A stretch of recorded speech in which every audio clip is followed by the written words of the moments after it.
And now on to Youghal.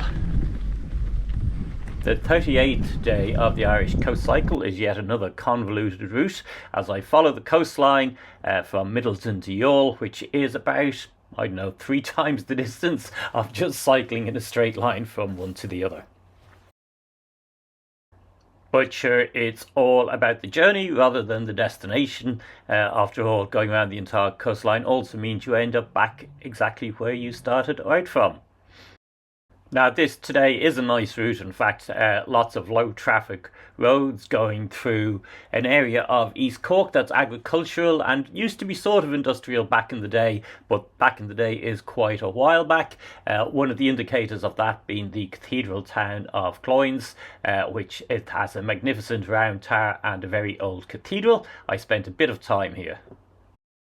The round tower here is thought to be from about 560. The Vikings raided the town several times in the late 800s. And the cathedral is from, I think, about 1250 or so. So pretty old. It's got an interesting interior. Which has been modernised essentially to build a small church inside the interior. The congregation of the area would have shrunken quite drastically, probably in the last 100 or so years.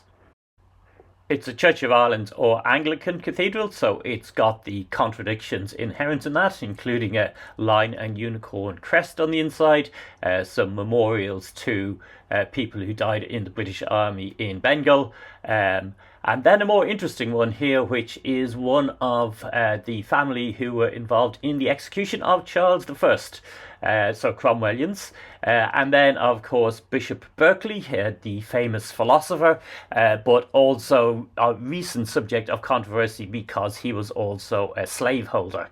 And so Trinity College in Dublin have recently decided to take his name off the Berkeley Library. Across the road, there's a different history in the monument to the United Irishmen executed here, and the local barracks was raided and burnt down in 1920 during the War of Independence. That's quite a lot of history for a small town, and I spent, I'd say, a good hour and a half in the cathedral and in the grounds of it, having a look around. Then it was off to the coastline itself, and I'd noticed my route plan skipped part of the coast that there was an obvious loop road to, which was Whitegate, and I couldn't remember why I would have skipped it. But then as I got closer to the town, I realised that it's because, of course, it's where the oil refinery is located, and if there's one thing that does not mix, it's oil refineries and cyclists, because oil refineries mean lots of big lorries on the road. Now, actually, it's grand because the route I took in avoids the lorries, and the route I took out has very few of them on it. So something to consider if you're cycling down that way, but yeah, they are avoidable. There's a war memorial in Whitegate, which has got a surprisingly large amount of names for such a small town. Obviously, local men continued to serve into the British Navy well into World War II. Probably in part this is because Britain held on to 3 treaty ports after the War of Independence, until 1938 in fact, and 2 of these were near Cork.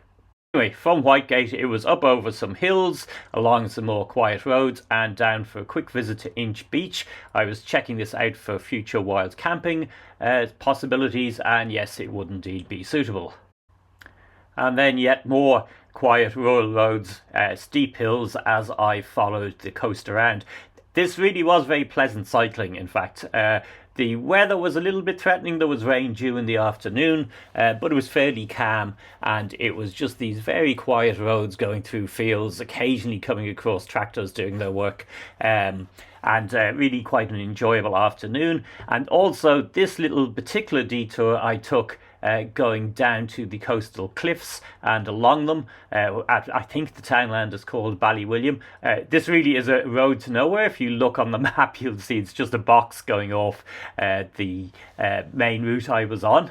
Would have been much quicker to just cut across the top, but very well worth doing. You can't quite see the sea views off to the right that I can see at my slightly higher angle on the bike, but yes, quite nice. On day 38 of the Irish Coast Cycle, I must say I've become quite enamoured with the concept. It meant that it's forced me to do parts of the country that I perhaps would not have bothered doing otherwise. I may not have gone to East Cork at all, for instance. And in those parts, it also pushes you down onto those quiet roads. Basically, my rule is if there's a road I can go down and come out another road that takes me to the coast, i.e., some sort of loop, then that's the route I'm required to take by my own rules. So anyway, then it was on down to Ballycotton, which has a restaurant stroke pub and a church. So I decided to stop there for some lunch, and having refueled with some excellent pizza and a pint, it was back on the bike for the final stretch. A quick stop at the beach that's just down the road. I can't actually remember its name offhand, but with a pop in. And then coming up off that, it was time to do some hill climbs again.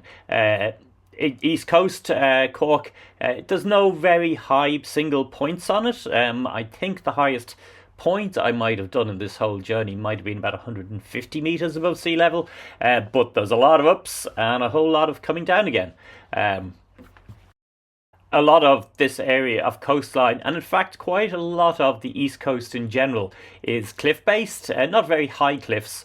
Generally I think probably about 30 meters or so, but you are quite a bit above the sea, so the bays are cut into it, and rivers as well. So that means basically you're going up, and then whenever there's a river, there's a steep descent to near sea level, and then you're going back up again. There's quite a lot of good variation, in other words, in the cycling.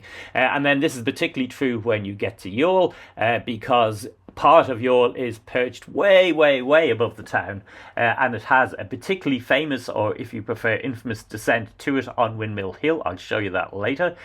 These were my digs in Youghal. Basically a Airbnb type setup, although I think I booked it through booking.com, and then I popped down to the town itself. I had a quick look around it. It's got some great features like this clock tower, and then the lighthouse, and then it was back up Windmill Hill with a Chinese takeaway and a bottle of wine. And this is me being delighted to have cycled up it. I was also exhausted. It's very steep indeed, even on an e-bike. Give the channel a follow to get future videos from me, and if you liked this one, please do give it a thumbs up.